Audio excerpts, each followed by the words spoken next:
Bonjour, aujourd'hui je vais vous faire une démonstration pour la création de sprites pour créer le personnage principal d'un jeu vidéo de plateforme dans le logiciel GameMaker 8 version légère. Tout d'abord, nous devons cliquer sur l'icône pour créer des sprites. Bien sûr, il est possible de cliquer sur ici le petit Pac-Man en rouge ou aller dans Ressources et aller dans Create Sprite.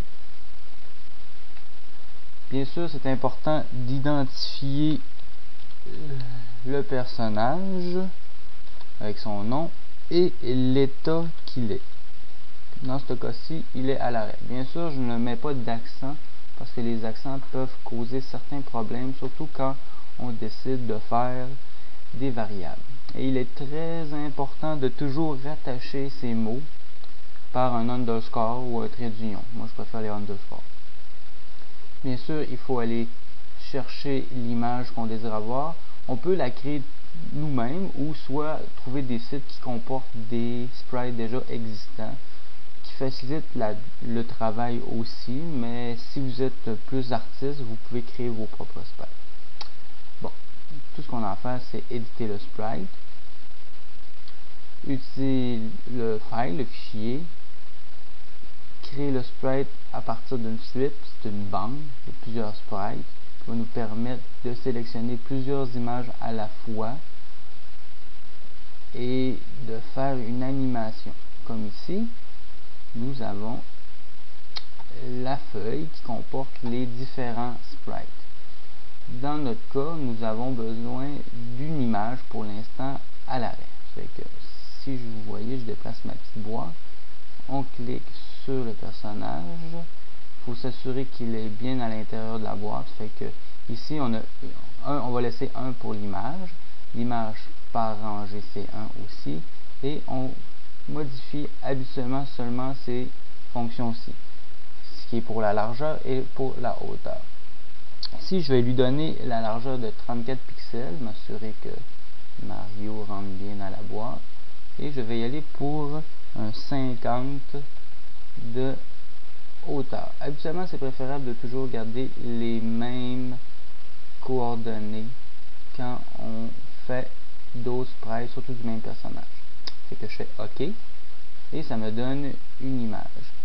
Habituellement, en ce moment, on le voit pas, mais on le voit pas, on le voit, mais pas très bien. Si je clique sur l'image, j'ai accès et on voit qu'il y a un arrière plan blanc.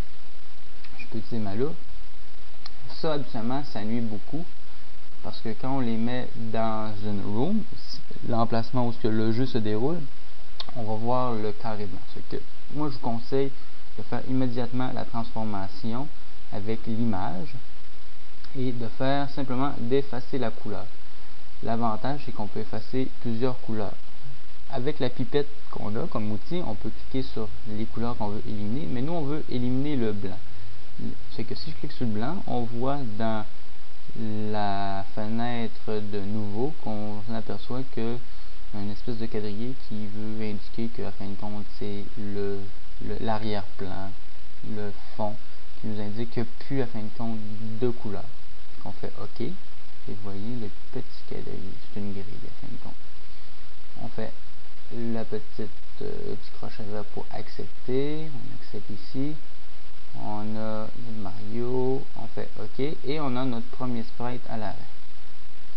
Ce que je vous conseille, c'est de créer immédiatement l'objet, qu'on peut cliquer soit sur l'icône ici de raccourci ou simplement aller dans Ressources et aussi cliquer sur Create Object. Il faut comprendre que le sprite, c'est comme la couche, le vêtement, la peinture de l'objet.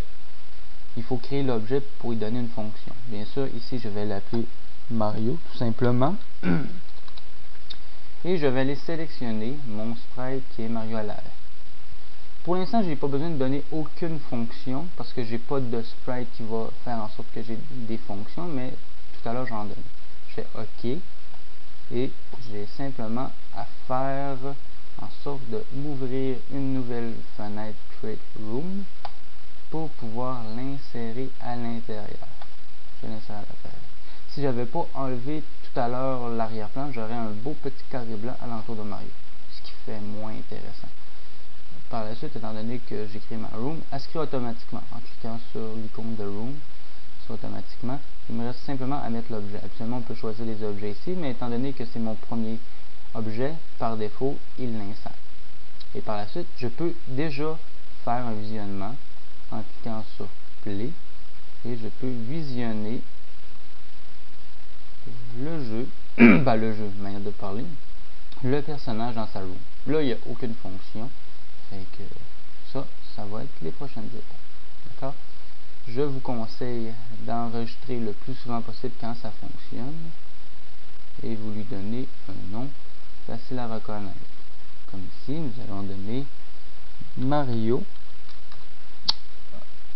1 pour le Super. Je vais marquer Super Mario pour le démêler des autres. Super Mario. Super Mario 1. Je fais OK, j'enregistre et je peux passer à l'étape suivante.